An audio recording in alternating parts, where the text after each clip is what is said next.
Ya, baik, terima kasih Mas Adi. Jadi untuk pertanyaan pertama tadi, ya namanya climate change kan memang polanya sekarang susah diprediksi ya. Jadi bahkan BMKG pun juga susah mau memprediksi cuaca juga susah. Nah, jadi pertanyaan terkait dengan climate change tadi apa ya Pak ya maksudnya?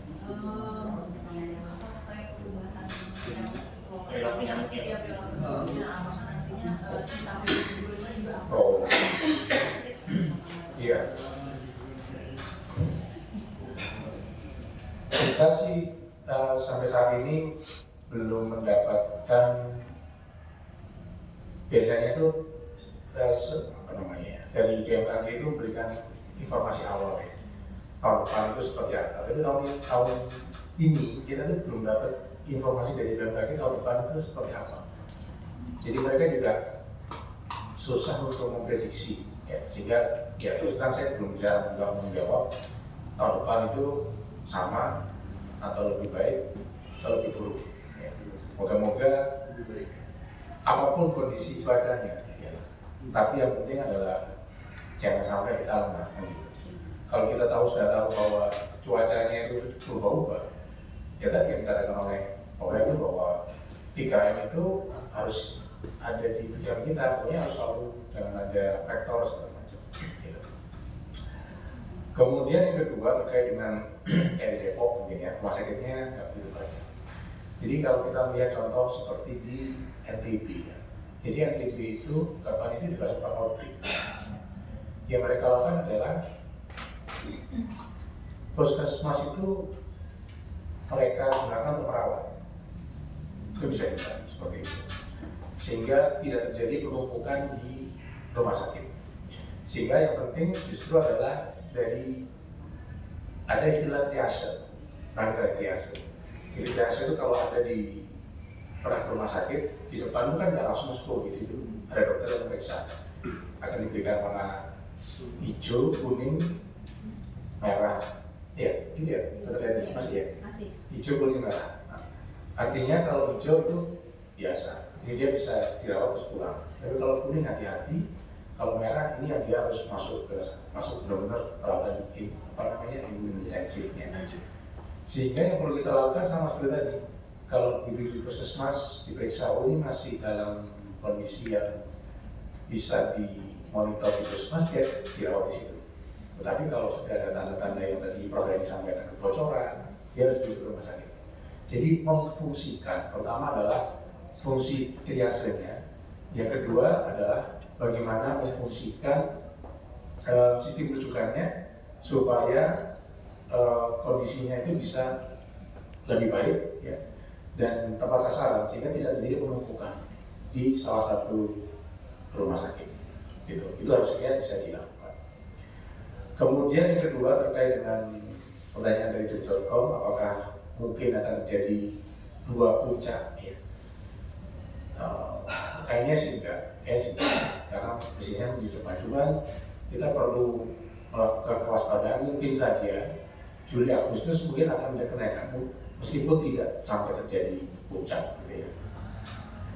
Kemudian terkait dengan Wolbachia, jadi untuk Jakarta Barat ini memang pertama kenapa kok agak tertunda, pertama karena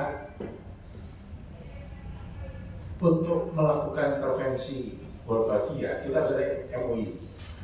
Nah, MOU itu antara kepala daerah dengan Pak Dirjen. Nah, waktu sampai Jakarta Barat itu kan gubernur sudah ada, ya waktu itu. Jadi PJ.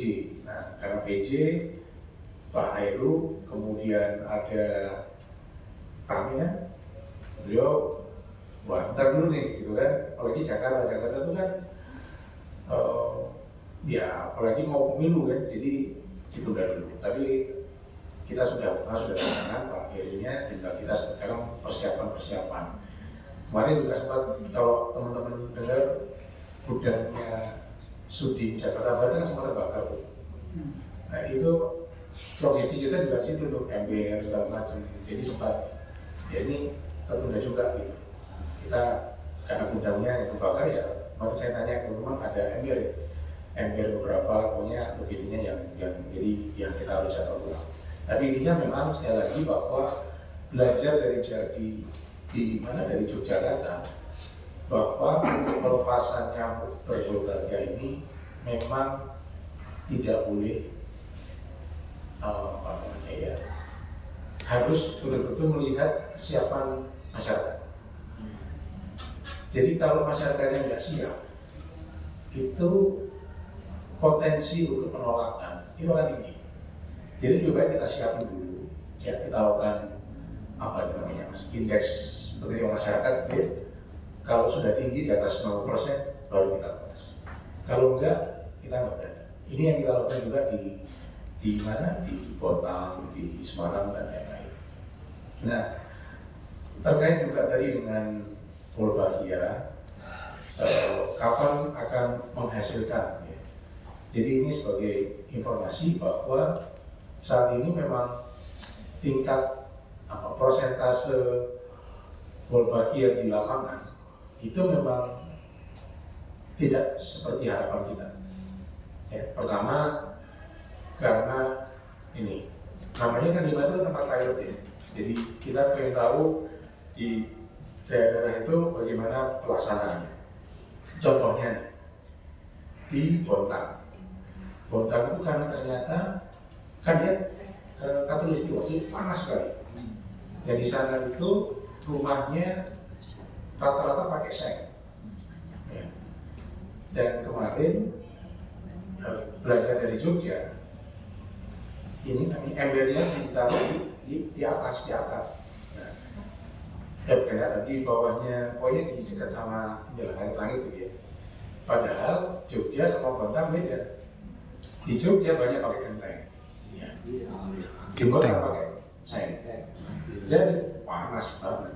Akhirnya nyamuknya banyak yang mati, gitu. Telurnya, jadi pokoknya akhirnya nggak bisa betul. Kepanasan, gitu kan. Jadi airnya jadi hangat, Pak. Di atas 40 derajat pasti.